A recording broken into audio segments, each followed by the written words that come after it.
Hola chicos, el segundo tema del programa de procesos de evolución orgánica es polémicas evolutivas. Presenta doctora Bárbara Vargas Miranda.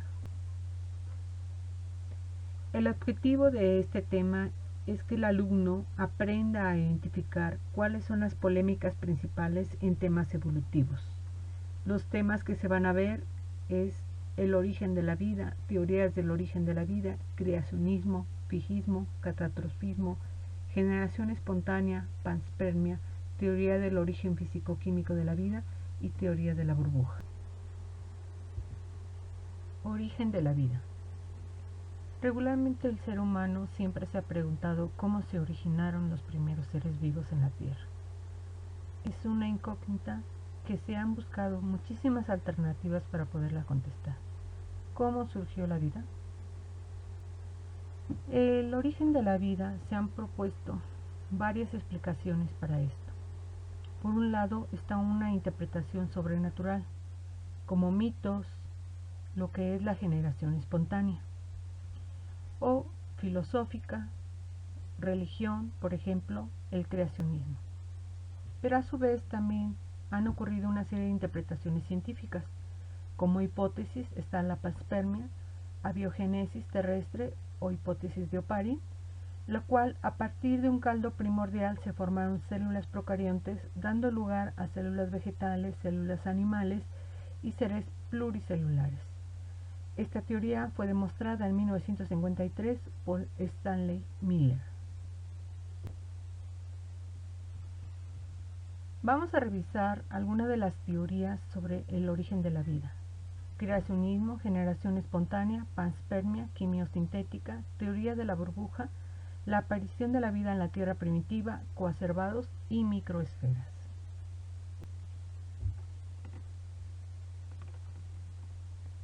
Antes de iniciar con el creacionismo, quisiera puntualizar que en ningún momento estoy atentando con una creencia religiosa de ustedes. En ningún momento quiero cambiar sus ideas que tengan ustedes. Pero sí es muy necesario mencionar a qué se refiere el creacionismo o teoría del Génesis. El creacionismo o fijismo es una corriente religiosa que argumenta con ideas de la Biblia. Sin embargo, no tiene pruebas reales más que la propia fe de los creyentes. Esta doctrina filosófica defiende que los seres vivos surgieron por un acto divino y no por el fruto de la evolución. El creacionismo fijismo declara que las especies actualmente existentes han permanecido básicamente invariables desde la creación, es decir, no han evolucionado. Que las especies son inmutables, es decir, que no cambian y son tales como fueron creadas en algún tiempo. El creacionismo dice que los fósiles son restos de los animales que perecieron en diluvio bíblico o que son simplemente caprichos de la naturaleza, lo que lleva a un catastrofismo. La generación espontánea, también denominada arquebiosis, es una antigua teoría biológica que sostenía que ciertas formas de vida, animales y vegetales, surgían a partir de la nada. Esto era por materia orgánica o inorgánica o de una combinación de ambas. Fue descrita por primera vez por Aristóteles y fue una teoría que duró muchos años. En el dibujo de abajo se observa cómo se entendía de cierta manera la generación espontánea, que a partir, si tú dejabas un pedazo de carne, posteriormente aparecían gusanos de la nada.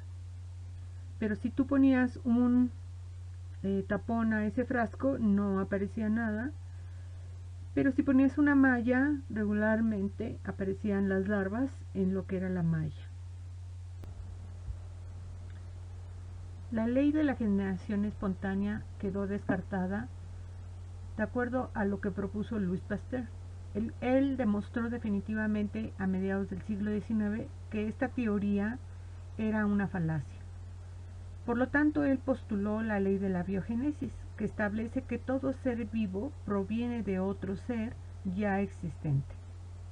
Y bueno, la prueba que él hizo se ve en la figura. Puso en un matraz un caldo nutritivo, dobló el cuello de este frasco, hirvió el caldo para que todo ser vivo que existía en ese momento no dejara de existir, y lo que observó es que todo polvo y microbio se detenían al inicio de este cuello del matraz. Posteriormente, el frasco lo invirtió un poco, lo inclinó, y lo que observó es que tanto el polvo y los microbios pasaban y fue contaminado este caldo nutritivo. La panspermia es otra hipótesis que propone que la vida se originó de organismos que venían del universo y que la vida no se originó precisamente en la Tierra propia, que la vida en la Tierra provenía del exterior y que los primeros seres vivos habrían llegado posiblemente en meteoritos, cometas, desde el espacio.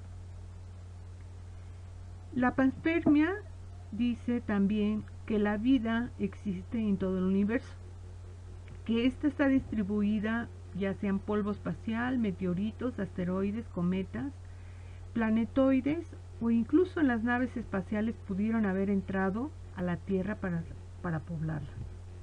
Esta teoría no se concentra en cómo comenzó la vida, sino en los métodos que pueden distribuirla en el universo. Incluso en el noviembre 2019, algunos científicos informaron que algunas moléculas, por ejemplo azúcar o incluso ribosa, se encontraban en meteoritos. Lo que sugirieron es que los procesos químicos en los asteroides pueden producir algunos bioingredientes fundamentalmente esenciales para la vida. Y esto respaldó la noción de un mundo de ARN antes de un origen de la vida compuesto por ADN.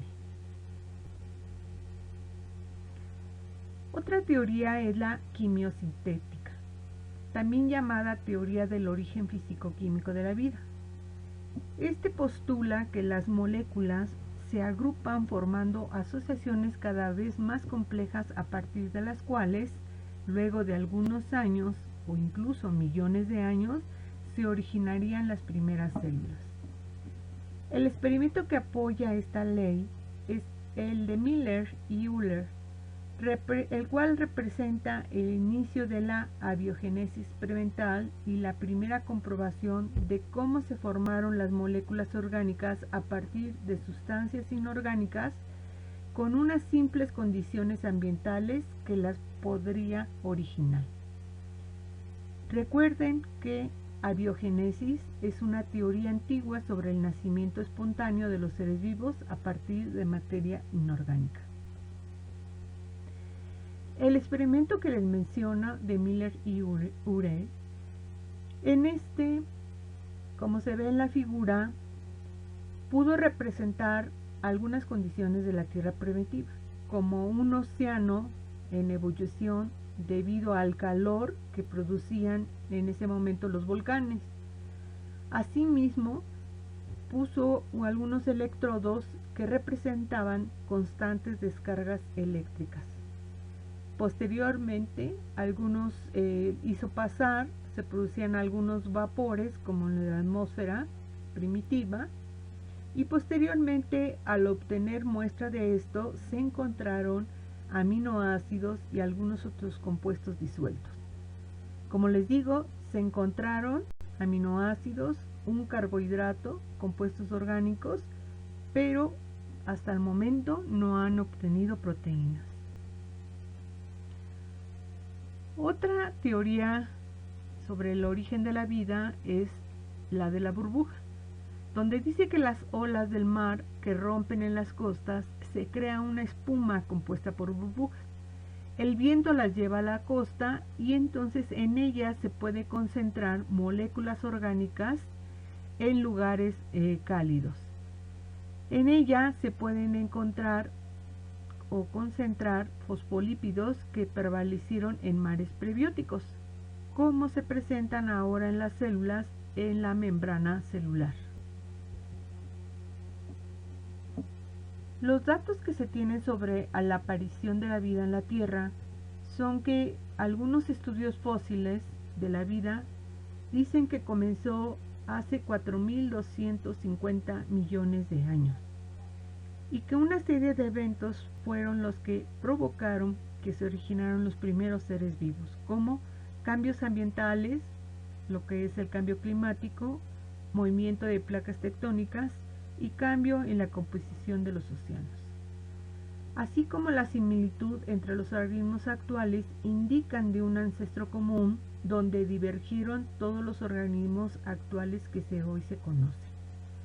Entonces, si ustedes ven en la figura a la derecha, incluso hay algunos estudios que dicen que si nosotros comparáramos las 12 horas que tiene un reloj y que cada uno de los segundos los podríamos trasladar a años, podríamos considerar que prácticamente a las 23 horas 59 minutos es cuando aparecieron los primeros hombres.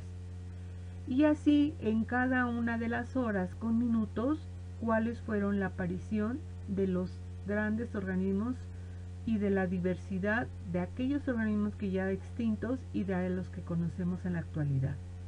Si ustedes ven en la figura abajo izquierdo, a los 19 horas 45 minutos es cuando aparecieron los primeros seres vivos, organismos muy simples.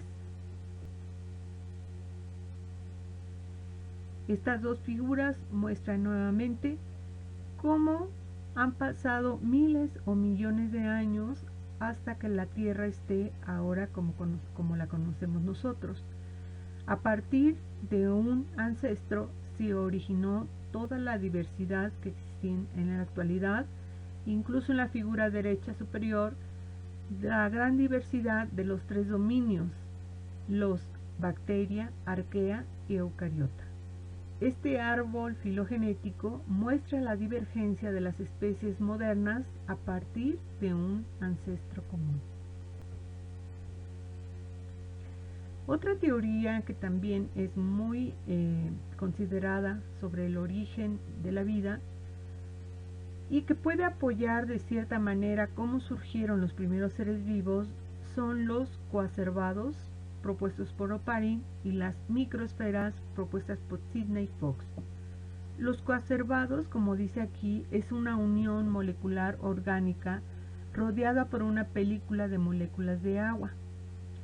En este caso, los coacervados, que los difiere de las microesferas, es que tienen una membrana única. Son agregados de lípidos, toman sustancias de entorno y crecen. En el caso de las microesferas, como dice ahí, son pequeñas estructuras con forma de gotitas hechas de la agregación de moléculas orgánicas, especialmente de proteinoides. A diferencia de los coacervados, estas tienen membranas doble. Son agregados de proteinoide, no son estructuras vivas, pues no tienen material genético, como en el caso de las células que conocemos. Lo que comparten los coacervados y las microesferas es que se dividen y forman nuevos coacervados o microesferas. Hay reacciones químicas dentro de ellas, no están vivos, son agregaciones de lípidos y proteínas y ambos se forman espontáneamente debido a procesos químicos. Una figura de los coacervados es al final a la izquierda y una figura de las microesferas es abajo a la derecha. Con todas estas ideas, posteriormente en el siglo XIX, con algunas evidencias históricas, se han propuesto las nuevas teorías de la evolución. Por ejemplo, ahora se sabe que muchos de los registros fósiles fueron organismos que existieron en algún momento ya extintos y que divergieron o cambiaron hacia los organismos que conocemos en la actualidad. Por lo tanto, a partir del siglo XIX surgen nuevas teorías basadas en la idea de que los seres vivos pueden transformarse a lo largo del tiempo, y entonces es como aparecen las primeras teorías evolutivas. La más conocida, como ya les había dicho en el tema anterior, pues es sobre la que propuso Charles Darwin, el origen de las especies, el cual condujo a la aceptación del hecho de la evolución por la gran mayoría de los naturalistas. Sin embargo, desató una gran polémica por sus ideas que él propuso. Es necesario reconocer a Carlos Linneo como padre de la taxonomía, el cual clasificó a las especies vegetales, y su aporte fue tan clave para explicar la evolución de las especies, el cual permitió crear cuadros filogenéticos gracias a su sistema binomial. Les recuerdo que es un sistema binomial. Todo organismo está compuesto por su nombre científico por dos nombres: el género, el cual la letra primera es en mayúscula, y el epíteto específico, el cual todas las letras son en minúsculas. Estos dos nombres conforman la especie, el cual se debe de subrayar o escribir en cursivas debido a que está en latín. Con su aporte, Carlos Linneo pudo encontrar relaciones y analogías entre las especies y por lo tanto se podrían agrupar. Esta idea la retomó Darwin y por lo tanto él pudo explicar la diversidad biológica que él observó. Por lo tanto, el no fijismo pasó a ser evolucionismo. Louis Pasteur fue un fijista de perfil evolucionista, el cual decía que todo ser vivo procede de otro ser vivo y rompe con el fijismo. Refuta la teoría de la generación espontánea, es decir, la biogénesis, y la idea de la generación espontánea fue desterrada del pensamiento científico. ¿Cuál es la diferencia entre el creacionismo y el evolucionismo? El primero es que esta teoría exime al hombre de cualquier interacción con la evolución. Requiere de la fe del creyente y se basa en un texto escrito hace miles de años. Es totalmente inmutable e indemostrable, la fe otorga veracidad. En cambio, el evolucionismo se basa en las teorías de Charles Darwin, donde menciona incluso que el humano y todas las especies evolucionan a lo largo de la historia. Se considera al hombre descendiente de la especie animal del simio y se basa en la ciencia finalmente para su demostración. Mientras se amplía el conocimiento, se perfecciona la teoría. El evolucionismo y el creacionismo hasta en la actualidad sigue teniendo una fuerte batalla.